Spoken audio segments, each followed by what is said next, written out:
Pemirsa, kita lanjutkan diskusi kita pro kontra Soeharto pahlawan nasional. Sekarang saya ke aktivis Angkatan 98, Edi Girsang. Ya Bang. Silakan, apa pendapat Anda usulan Golkar agar Presiden Soeharto dijadikan pahlawan nasional? Oke, terima kasih Bang Karni. Yang terhormat, ini terus terang banyak senior-senior saya, juga Mbak Sukma, kawan-kawan saya. Kita harus melihat menempatkan Pak Harto ini jangan subjektif ya. Bukan dia sebagai pribadi, karena dia memimpin negara. Dan saya mau menempatkan bahwa bukan karena suka atau tidak suka atau dengan rasa benci. Dan bukan karena rasa dendam. Tetapi kita mau menempatkan beliau pada fakta sejarah. Peristiwa 98 adalah sebuah fakta sejarah yang tidak bisa kita pungkiri bersama. Perdebatan yang tadi muncul sebelum saya itu sampai kapanpun tidak akan pernah bisa kita selesaikan. Tetapi sebagai sebuah fakta sejarah, banyak tuntutan. Pada saat itu munculnya gerakan-gerakan yang menentang kembali Orde Baru yang dipimpin oleh Pak Harto, dan terbukti 98 Pak Harto tumbang. Pak Harto turun, desakan itu memaksa dia untuk menyampaikan pidato politiknya terakhir kali. Yang perlu diingat Bang Karni, kami teman-teman 98 itu ada tuntutan besar. Pertama adalah turunkan Pak Harto dan mengadili Orde Baru. Yang kedua adalah meminta penghapusan KKN dan Dwi Fungsi ABRI. Dua ini sudah dilakukan, Pak Harto sudah turun, pengadilannya belum. Dan yang ketiga adalah pembubaran Partai Golkar. Ini fakta sejarah yang dulu kami sampaikan di dalam peristiwa 98 tersebut. Sebagai sebuah fakta sejarah tentunya peristiwa ini ingin memunculkan rasa keadilan bagi perjalanan bangsa ini. Kalau tadi ditanya misalnya apakah layak atau tidak layak, ya wajar bagi Golkar atau orang-orang yang ini mengusulkan Pak Harto menjadi pahlawan. Bagi saya adalah bagian dari fakta sejarah itu.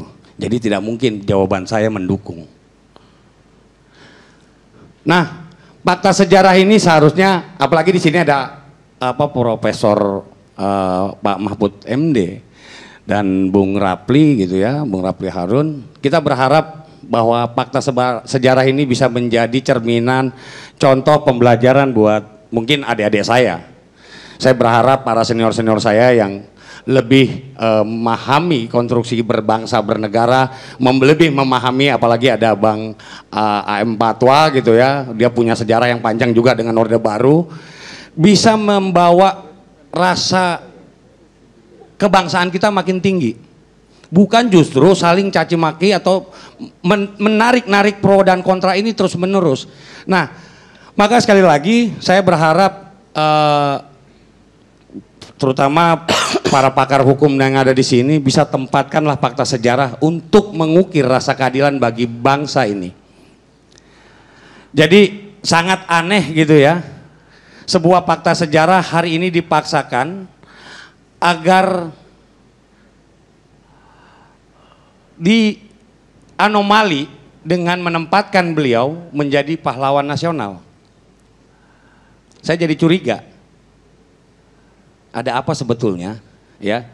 Kalau bahasa Kementerian Sosial tadi kan diendapkan, ini kayak kita mau melakukan fermentasi kan, bingung kita diendapkan dulu berapa lamanya, atau jangan-jangan memang takut gitu untuk menyatakan Pak Harto jadi pahlawan atau bagaimana? Itu kan pertimbangan, tetapi sejarah objektif bahwa pada saat itu tidak bisa kita pungkiri gerakan rakyat yang masif dipelopori oleh mahasiswa memaksa dan meminta Pak Harto untuk turun sebagai Presiden Republik Indonesia. Tetapi banyak orang yang lupa, tuntutan itu tidak berdiri sendiri.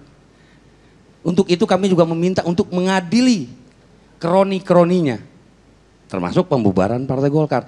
Hari ini kita berdebat, tetapi di dalam TAP MPR, ya, produk dari reformasi, kebetulan tadi Abang Da sudah menyampaikan ikut terlibat, kita bersyukur semoga bisa menjelaskan ini secara rigid. Pasal 4 itu menjelaskan, ya, semuanya termasuk penyebutan konkret nama Pak Harto. Yang sampai hari ini Ya, tidak. tolong Anda bacakan, orang kan di rumah nggak ingat lagi. Ya, upaya pemberantasan korupsi pasal 4 ya, TAP MPR 11 tahun 98. Upaya pemberantasan korupsi, kolusi dan nepotisme harus dilakukan secara tegas terhadap siapapun juga.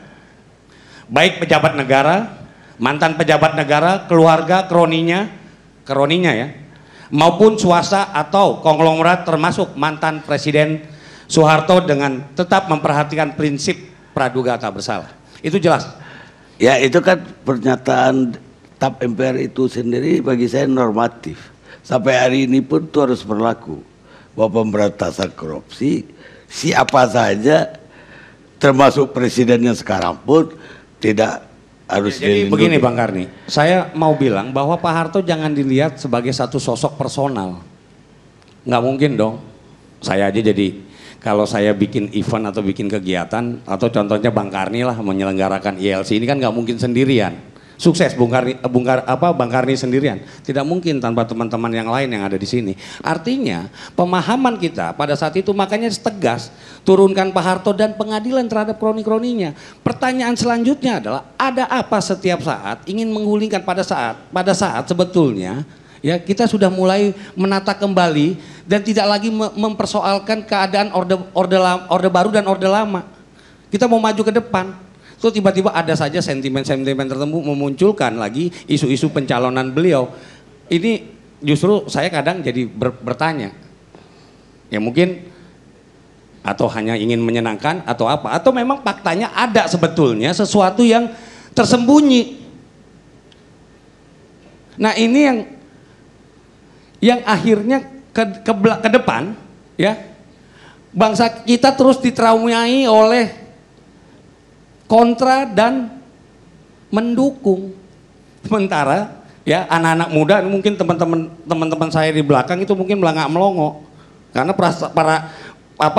perjalanan sejarah bangsa ini kan tidak pernah clear disampaikan kepada generasi berikutnya. Jadi saya mau bicara ya sebagai fakta perjalanan keterlibatan saya pada peristiwa 98 dan itu tidak ada yang bisa pungkiri, bahkan tiba-tiba dulu orang yang paling setia sama Pak Harto mencaci maki Pak Harto kan jadiannya. Kenapa? Karena mereka tidak bisa lagi menahan arus deras gerakan rakyat pada saat itu. Mungkin itu Bung Karni.